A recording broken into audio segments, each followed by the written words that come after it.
Ellos partieron. Lo que pasa en Cuba se muere en Cuba, y nunca mejor dicho, porque en su versión más caribeña, y como es costumbre en los regímenes dictatoriales y totalitarios donde la información es inmediatamente secuestrada y reservada a la élite de la hoz y el martillo, la sorprendente muerte de 5 generales cubanos en los últimos 10 días se ha mantenido en el más profundo secretismo. Un silencio cómplice y acomodado que, a falta de una versión oficial que pueda comprometer a un régimen cada vez más asustado, ha disparado la especulación con la violenta represión de las protestas como telón de fondo. Y donde, para rizar el rizo, hoy ya son 6 los muertos, si sumamos a la lista de finados a otro militar de alto rango de la Revolución Cubana, Gilberto Antonio Cordero Sánchez. Esta sería la 6ª esquela, sin explicación alguna, sobre las misteriosas muertes que comenzaron el 18 de julio, cuando la prensa local anunciaba la muerte del general Agustín Peña, jefe del Ejército Oriental en Cuba, y a los 2 días el general de brigada, Marcelo Valencia Perdomo, y seguidos, como fichas de un funesto dominó, los generales Rubén Martínez Puente, Manuel Eduardo Lastres y Armando Choy Rodríguez. Curioso, ¿no? Porque a nadie se le escapa la casualidad o la causalidad de este cúmulo de infortunios que los han hecho abandonar abruptamente este mundo, por mucho que el régimen quiera taparlo, y mucho menos en Cuba, donde más de medio siglo de férrea censura, la falta de acceso a la información y la continua persecución a los periodistas independientes han provocado que la famosa Radio Bemba, con gran sintonía en la isla, se haya disparado, alimentando los rumores y las teorías conspirativas, dejando al menos 3 posibilidades en las calles: que se pusieran de acuerdo para partir juntos y que hayan muerto de causas naturales, que los ayudaran a pasar a mejor vida por disputas en la cúpula militar cubana, o que la pandemia que tanto daño ha causado hiciera el milagrito de llevárselos después de haber asistido a una supuesta reunión cara a cara para analizar la represión de las protestas. Sea como sea, este régimen casposo y cada vez más temeroso de seguir perdiendo su poder sobre el pueblo no va a levantar el misterio, porque en su situación actual ningún supuesto le conviene. Ni mostrar un ejército decrépito con mandos de la edad de Raúl, ni conflictos internos entre sus Doberman de la cúpula, o mucho menos destapar los 8.000 casos de contagios diarios por COVID gracias a su inservible vacuna y la insostenible precariedad de un sistema de salud que, como toda su maldita revolución, da palos de ahogado. Así comienza El Espejo.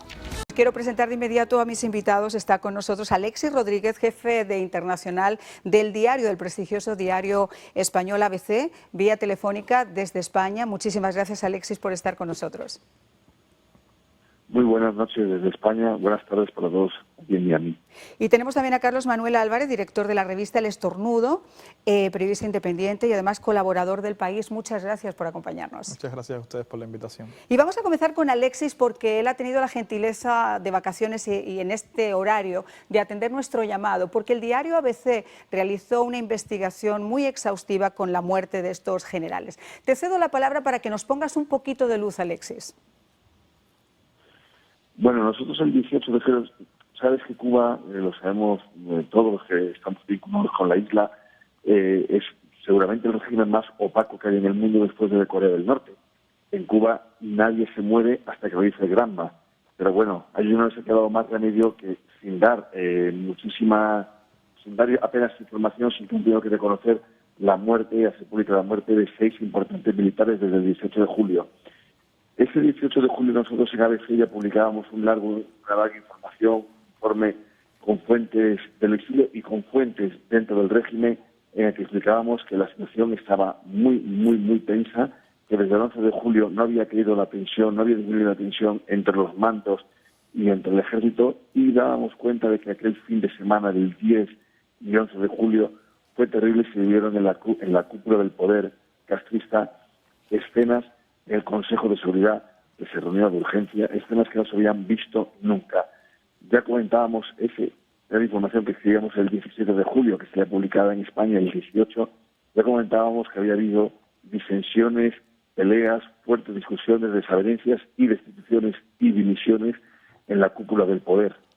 Esas fuentes que venían del mismo Minink, bueno, pues luego la realidad lo ha ido confirmando, porque desde ese 18 de julio no hemos sabido más que no hemos asistido a un goteo de muertes de generales, algunos en plena actividad y función, como Agustín Peña, que era el jefe del Ejército Oriental, un cargo importantísimo, y otros más o menos retirados, bueno, pues que no dejaban de tener un papel importante en la vida, pertenecían a esa, como diría yo, esa élite de unos 70, 80 militares muy próximos a la de Raúl Castro, lo cual demuestra que la situación en Cuba sigue siendo volátil y de una inestabilidad absoluta. Ahora, Alexis, en este tema uno tiene que jugar a la baza de la especulación, por lo que estábamos comentando, que es prácticamente imposible que el régimen haya soltado ficha. Entonces, lo que hay es un cúmulo de situaciones de las que se puede llegar a adivinar. Pero tú eres un especialista en investigación en la materia. ¿Casualidad o purga? Casualidad. Si hubiera muerto un militar o hubiera muerto dos, bueno, 6 es demasiada casualidad. Hay una purga, hay una purga interna, pero hay también una pugna interna, y hay un descontrol en el país, en una situación tan precaria en la que está Raúl Castro, por supuesto ya no existiendo Fidel, en la que todo ese cúpula de militares no saben muy bien por dónde ir, hacia dónde tirar. Antes todos miraban a Raúl y a Fidel y, oye, por ahí se iba. Pero ahora esa guía, esa luz, eso ha desaparecido, y la situación en un país donde por primera vez la gente ha salido a protestar, por primera vez a protestar abiertamente, sin miedo, los tiene a todos muy descolocados. Hay purga, hay pugna, hay inestabilidad y hay miedo. El régimen no sabe por dónde tirar. Fíjate que yo estaba comentando antes en la radio que ese miedo prácticamente, yo decía que el miedo cambió de bando por una razón, porque cuando ya el pueblo cubano se atreve a pronunciar la palabra libertad y hacerla sonar en las calles, el régimen tiene miedo, pero no solamente a que persigan al pastor, sino a que se dejen de ver como ovejas, a que el pueblo se deje de ver como ovejas. Y yo creo que eso es lo que ha pasado precisamente, ¿no? Efectivamente, esa situación continúa exactamente como la estás describiendo, y parece que va a continuar así en los próximos días, en las próximas semanas.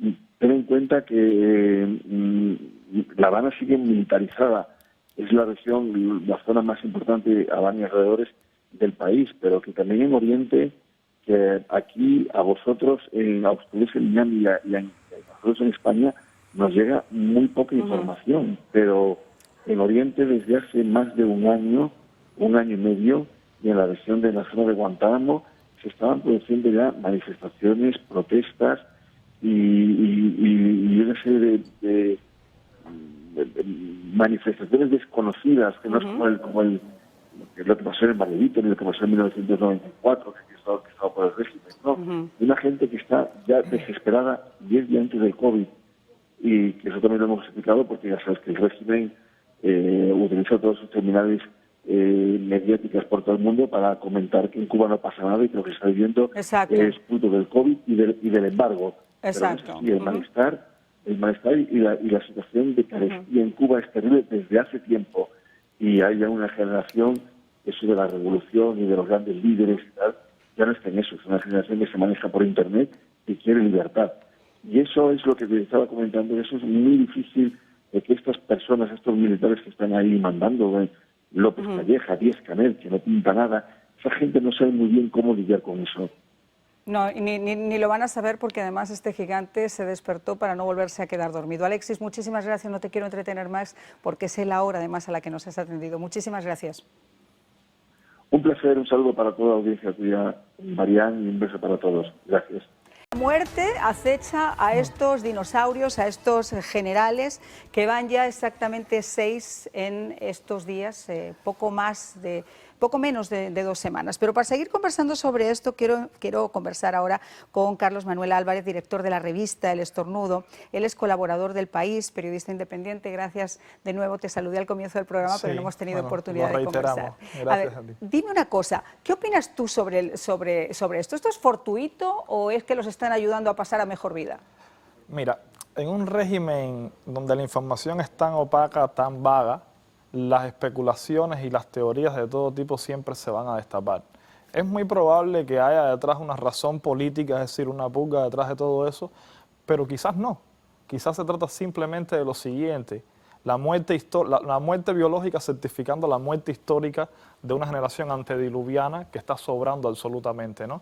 En cualquier caso, me parece que la conclusión es contundente. Están sobrando, incluso están sobrando hasta de la vida ya. No, yo te decía, no quiero ser crápula, pero vamos, yo sé que lo mal, pero en cualquiera de los casos, si se los lleva todo juntitos. No, sí, es muy llamativo, estas muertes tan seguidas en el tiempo, en tan poca cantidad de días. 6 en 10 días. Y además es llamativo sobre todo que se informen. En un lugar donde normalmente no se informan, uno pregunta ¿por qué?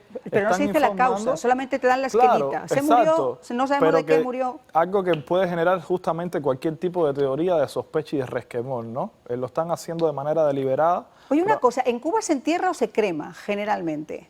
Yo creo que está más en alza la cremación. Porque a estos se los han cremado a todos, no los han dejado ni 5 minutos para que nadie les mire. Está más en alza la cremación. Yo creo que se deben estar mirando, ahora todos estos pobres que están ahí deben estar revolcándose arriba diciendo que investiguen, que investiguen, que investiguen. Sí, es tan vago todo, quién sabe, en un momento nos enteraremos por ejemplo, de que hay pugnas, que era algo que decía el colega de ABC, eso seguro. Sí. Estamos en un poder que está en pugna y que hay muchas corrientes, de las más ortodoxas hasta algunas más reformistas. Y la gente joven, los militares jóvenes no comparten para nada la filosofía que puede tener los diluvianos, como tú dices, los dinosaurios diluvianos. Porque en el caso, por ejemplo, de las protestas, muchos de ellos, según trascendió, porque obviamente no hay una versión oficial, pero sí trascendió que los oficiales más jóvenes se negaron a atacar al pueblo, tal y como había dicho Díaz-Canel. Sí, eso trascendió. Yo no he tenido una fuente fidedigna que me confirme cuáles de ellos fueron, pero ya digo, a veces la información sale de ahí de manera tan vaga que pedir eso muchas veces es demasiado, ¿no? Lo que sería lo normal.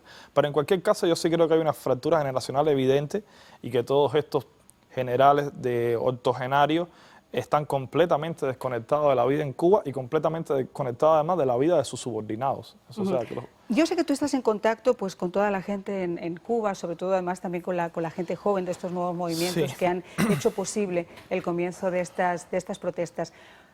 Se ha hablado mucho, por supuesto, el gobierno cubano trató, o el régimen cubano trató de confundir diciendo que esto se había gestado desde acá, pero fue un movimiento que se gestó dentro de la isla. Y es un movimiento que por lo que interpretamos o queremos interpretar no se va a quedar ahí. Yo creo que no se va a quedar ahí, pero sí hay que buscar un responsable último. Los gestaron ellos mismos con el estado de cosas que han propiciado para el país, ¿no? Con la escasez económica, con la escasez material, con la ausencia de libertades políticas. Ese sería, digamos, como el telón de fondo sobre el cual se articula toda esta resistencia cívica. Como tú dices, que hay unos grupos que vienen sobre todo del arte y de la cultura en los últimos meses que se han adelantado en esta forma de manifestación y que ha desembocado en el 11 de julio. Pero incluso yo voy un poco más allá. Incluso si parte de todo lo que articula ese movimiento viniera desde fuera, desde el exilio cubano, no hay nada malo ahí. Digo, eso es Cuba. Y no se puede leer Cuba sin el exilio. Por supuesto. Y justo una de las cosas que está articulando unos nuevos modos de país y nuevos modos de reconocernos entre nosotros es la influencia cada vez más presente del exilio en sus distintas formas, ¿no? El exilio como cultura incluso, digo, con todo lo que se acumula afuera y que se ha devuelto adentro y cómo esas distancias y esa atomización que siempre ha sido tan funcional al régimen, en los últimos años se ha resquebrajado. Claro, imagínate, yo siempre he dicho que el exilio es una llama, y es una llama viva de lo que pasa precisamente en la isla. Sin el exilio de acá, lo que pasa en la isla no tendría ningún sentido, no tendría ninguna trascendencia, no pasaría absolutamente nada, no se propiciaría nada. Es que es el mismo país, ¿sabe? Cuba como significante, como cultura, como nación, no se circunscribe a un territorio específico. Y entonces esa fractura es completamente arbitraria, hay una fractura que ha sido inducida, propiciada por el poder político para sus intereses. Lo que la ciudadanía, lo que los cubanos tenemos que hacer es borrarla en la medida de lo posible.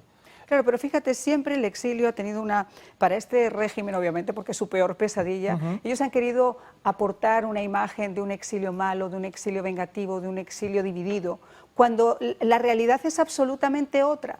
Es un exilio que además después de lo que ha pasado nunca ha estado más unido.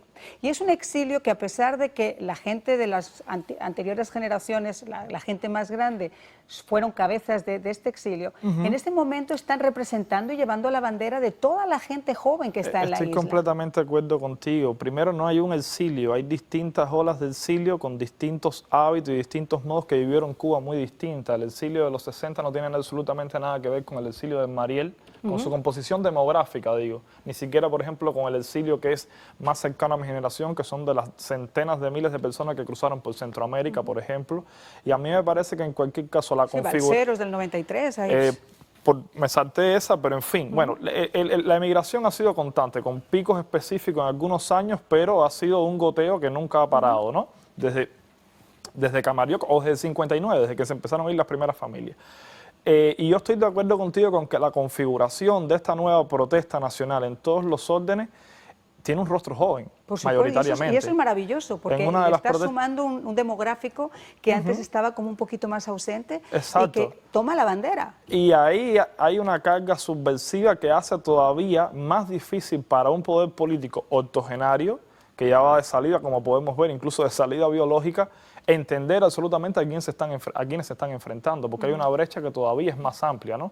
Y quieren mucho catalogarlo en las estructuras en que ellos siempre han entendido el exilio, en el enemigo histórico que más o menos ellos han sabido tener siempre, pero aunque esté presente, esa no es la composición de lo que está pasando en Cuba hoy, ni dentro ni fuera. ¿Te has podido comunicar con la gente del movimiento San Isidro, con la gente de Patria y Vida?